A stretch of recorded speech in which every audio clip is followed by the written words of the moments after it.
Now, before we get you the latest developments from Kabul, I would like to take a moment to inform our viewers that we at WION have taken a conscious call to not show some of the images emerging from the blast site.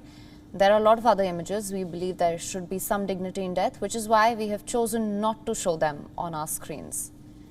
The world has its eyes on Kabul International Airport in the aftermath of the twin blasts, and a humanitarian crisis is unfolding. Foreign countries continue to evacuate their nationals and Afghans.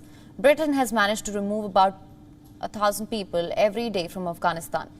We are getting you these visuals from London's Heathrow Airport, where the latest flight of evacuees has landed. The British Home Secretary Priti Patel met with them in person.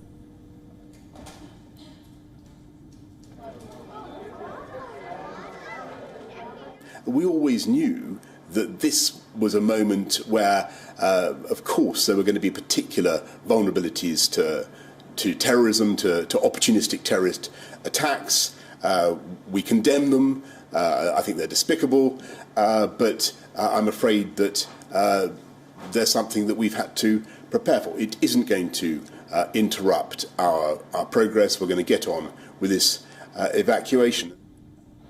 Experts have said that more attacks in Kabul could follow. As a precautionary measure, Britain has issued a notice to all its airlines to avoid flying below 25,000 feet. The country has declined to specify when its last evacuation flight would leave. France is still seeking to evacuate hundreds more people from Afghanistan ahead of the looming deadline. So far, about 2,600 Afghans have been evacuated. This includes 125 French men and women, 40 non-French nationals, and 2,000 Afghans who were at risk.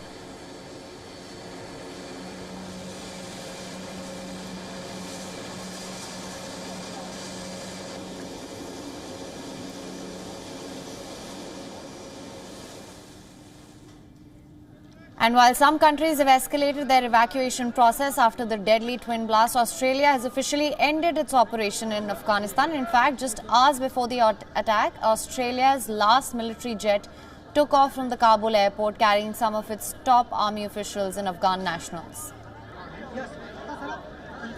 Australia's operations now for the evacuation have been completed. We were able to ensure the departure of the remaining Australian personnel over the course of last night, not that long before the terrible events that unfolded last night took place.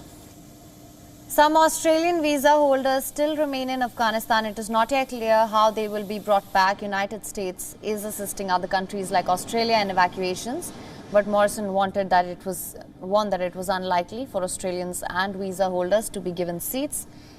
In the last 9 to 10 days, Australia evacuated over 4,000 people from what it calls one of the most dangerous places on earth.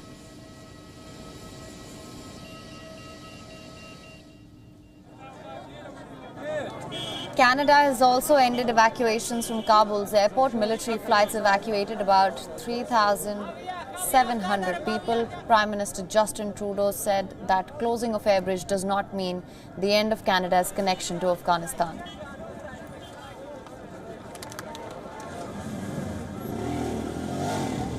But our commitment to resettle over 20,000 Afghans in Canada in the coming months and years, our work to continue to support people in the region, our continued work to put pressure on the Taliban alongside our international allies to allow people to leave Afghanistan and come to safety in Canada will continue. This particular moment is done, and it's heartbreaking to see. But there is much more to do, and Canada will continue to be there for Afghans and the Afghan people. And Germany has concluded its air bridge mission in Kabul as well. The last plane took off on a 26th night and headed towards Tashkent. This is 5 days before the August 31st withdrawal deadline. The defense minister has confirmed that all German soldiers, members of the foreign ministry and the federal police have been evacuated from Afghanistan. German military planes have evacuated more than 5,003 people. These are from 45 nations, including 500 Germans and more than 4,000 Afghans.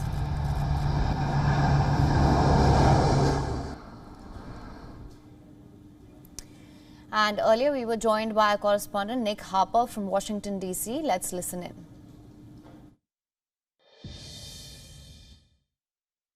Well, I think Jen Psaki, when she was making that comment, the White House press secretary used the number millions, because that is the thought from the US point of view, that there are potentially millions of Afghans who want to leave the country. The fact that we've seen just over 100,000 evacuated in the space of about 12, 13 days, and we now only have 5 days remaining, there is simply, mathematically speaking, no way to get 1 million people out of the country. And yet, at the same time, the US is saying that there is no deadline when it comes to getting out US citizens and Afghan allies, people who've worked for the US government in the past. So look, they still plan to pull out US troops in 5 days' time, but they still will continue efforts to get people out even when US troops have left. They are determined to do that, even though we saw these suicide bombings during the course of the last 24 hours. WION is now available in your country. Download the app now. Get all the news on the move.